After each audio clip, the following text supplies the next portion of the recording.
Hello, I'm Professor Ana Paula Juárez López. And I am Professor Esteban Zárate. And today we're going to talk about a digital repository for teaching vocabulary at the public secondary school.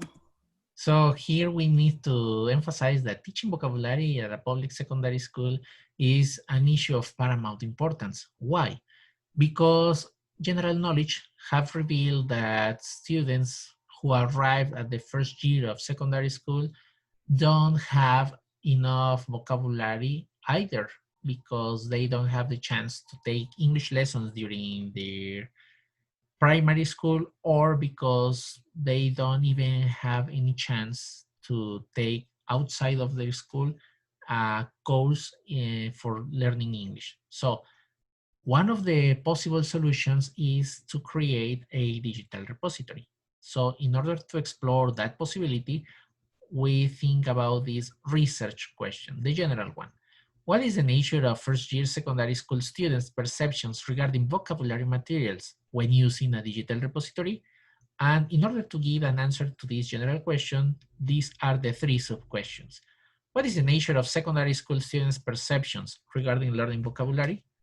Second, what is the importance of the internet in secondary school students' language learning? And third, what are secondary school students' perceptions regarding the usefulness of a digital repository for learning vocabulary? So, first of all, we need to think about the theoretical foundations that supported this research. And those are seen within these aspects, teaching and learning vocabulary. So here we need to think about how teachers may attract students' attentions for learning vocabulary due to students commonly face some difficulties. For instance, students don't know the exact meaning or equivalence of an English word with a mother tongue. Secondly, that some students may have difficulties for associating or using adequately the vocabulary, the specific vocabulary for a specific context. And also that they struggle with acquiring new words in order to be part of their own repertoire. And also, teachers may have to design some activities to make it meaningful, the vocabulary learning process. That's the other difficulty. And the possible solution is the use of internet as an educative innovation. But how we make use of internet? Well, common knowledge says that the access to digital platforms, in this case, educative platforms, is a good option. However, we need to think about contextual factors. And when we say contextual factors, we need to think about economy. So the common issue in a public secondary school is that not all the parents have the sufficient issues for paying for supporting a digital platform. So here, when we decide which digital platform we tend to use, we may find for free platforms, but also in order to use that platform, we need to think about the pedagogical design, and that pedagogical design involves the use of a digital repository, that it should be up to date, easy for access for both students and teachers, and also that students may practice any task for learning vocabulary with ease and also with some kind of easiness. Next. And then we have the methodology. This inquiry adopted a qualitative research, and the design of this in research was case study. In the data collection methods, we use the interviews, observations, and field notes. In the interviews, we specifically use semi-structured interview. Well, in this semi-structured interview, we as teacher had opportunity to ask students questions apart from the questions established at the beginning. On the observations, well, we as teachers observe students develop on the classroom when they working with the teacher, with their classmates, and also how students work on the digital repository, how they feel, how they work, and if they have any questions. And in the case of the field notes, well, we took some notes about the students' interaction. Well, it's between students and teachers interactions, students and students interaction, and also the most important, the students and the platform interaction. And well, what about the context? Well, this inquiry was carried out in a public secondary school here in Mexico. The infrastructure conditions were the school has a big classrooms, yes, and that was amazing. But what about the internet? The internet was not good enough. The students can use the computers that the school provides, but the computers don't work very well. And in the participants, there were 14 participants between 12 and 13 years old.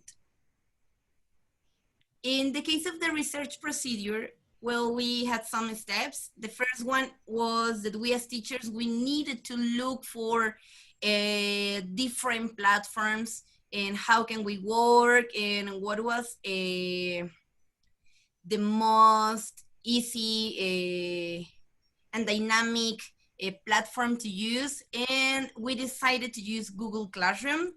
The next step was to ask for permission in the secondary school.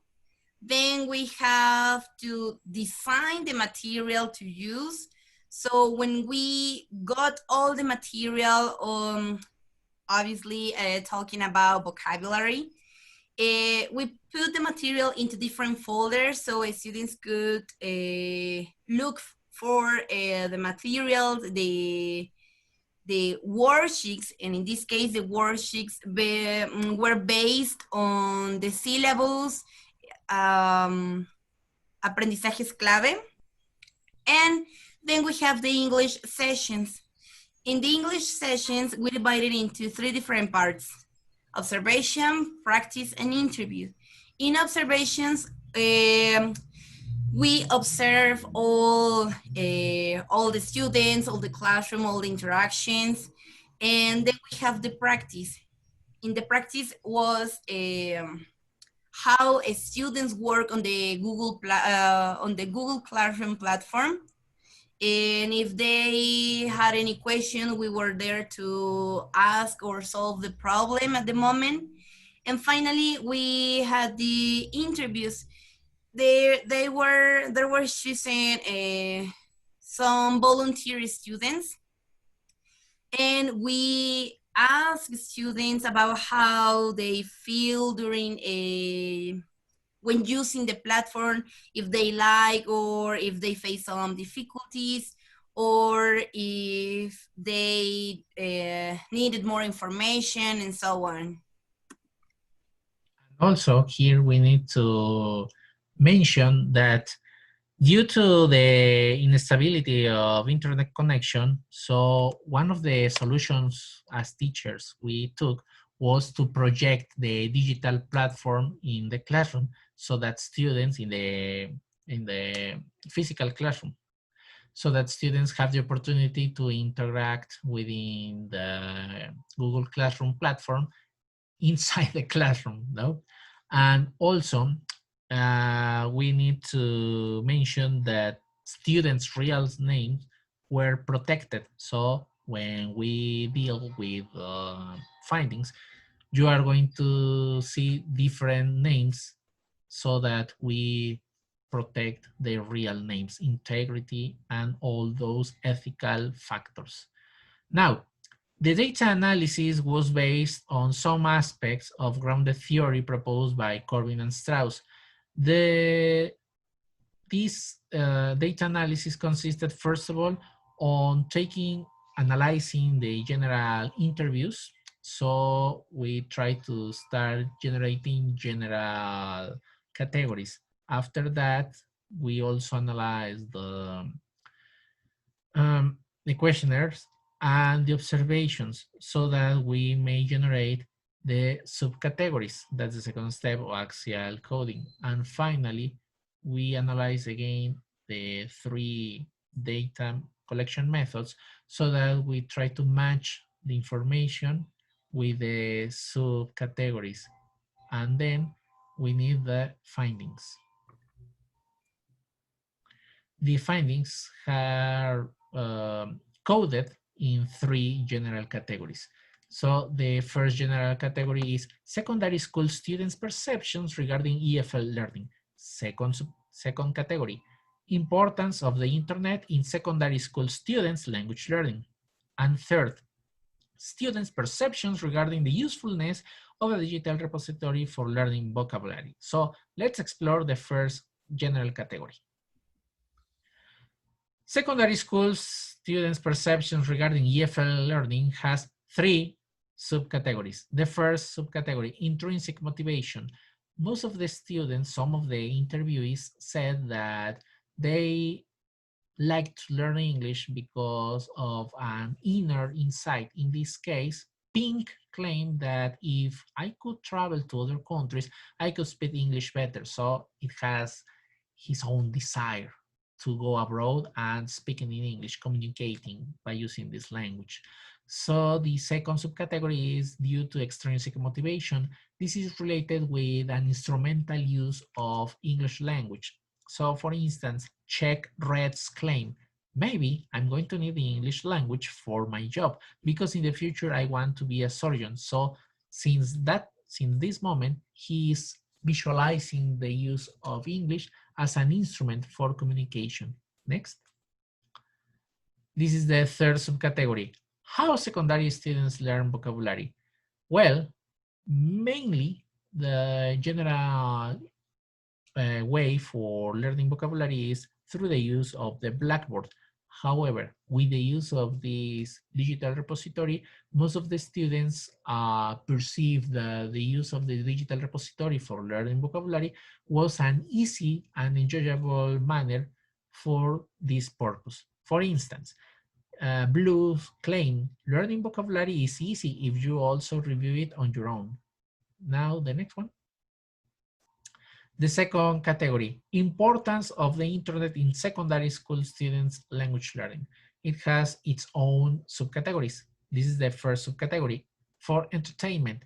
According to Durer, Ayam, and Menevis, the use of internet is mainly for social and entertainment purpose.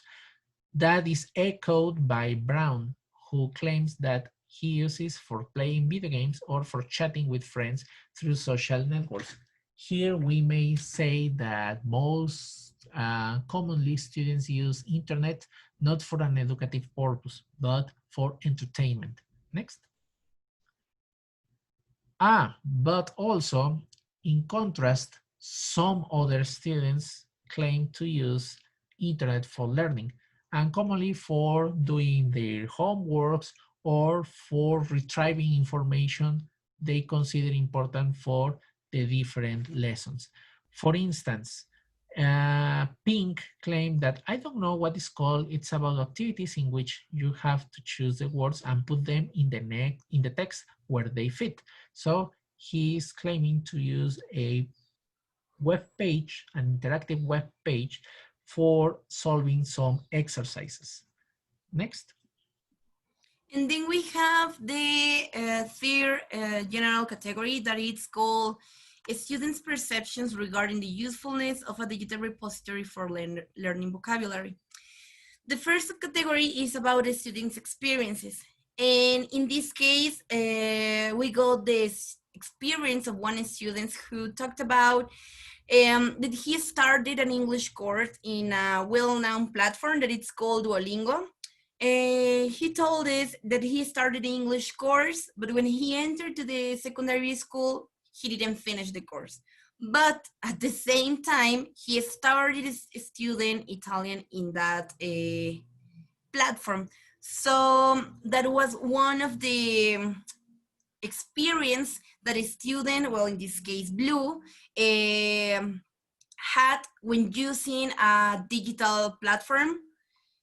Then we have positive perceptions. Well, in general, students consider that using a digital repository for learning English vocabulary, it was a great opportunity to do the English activities in a more dynamic and innovative way. So they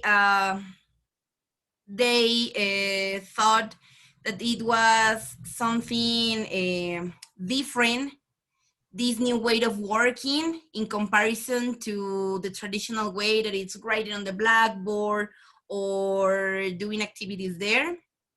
So in general, they consider it as an easy and entertaining way of working, of learning English vocabulary, and where everybody can participate and share comments. And so then we have some obstacles. In this case, some participants mentioned that they face some difficulties when they try to upload activities on the platform. There was a case of one student, Red, and he mentioned that he didn't upload activities because of laziness. So he decided to do the activities on their notebook and bring it into the class. And then we have some students' suggestions. And in this part, some students, or the majority of the students, commented that he would like to, or he would like the teachers added more activities like games that they consider that these kind of activities makes English learning more attractive and fun for students. And there was a case of a student in this that we called Orange, and he mentioned that he wanted to know more about the platform. He really wanted to know more about how to use the platform and how many things he can do there. So he considered that they needed more classes about using this digital repository. So this reflects the students' lack of technological skills.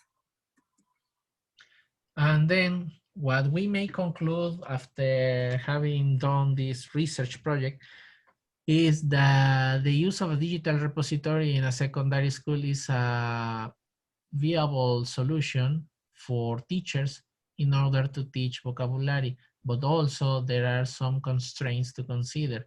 Internet connection, access to internet not only at school but also at students' home, because the fact of laziness, it may reveal not only this direct fact, but in reality that students don't have at all internet connection at their disposal, and also that they lack of technological competencies developed.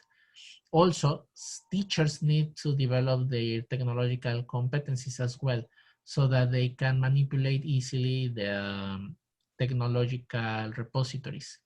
And also, one of the implications is that school authorities may try to look for solutions so that the internet service is perfectly, and also that students may have some training courses for using digital platforms as well teachers. One of the limitations, as it was mentioned, is the internet facilities. So in this case, we try to give a solution by projecting the digital repository inside the physical classroom.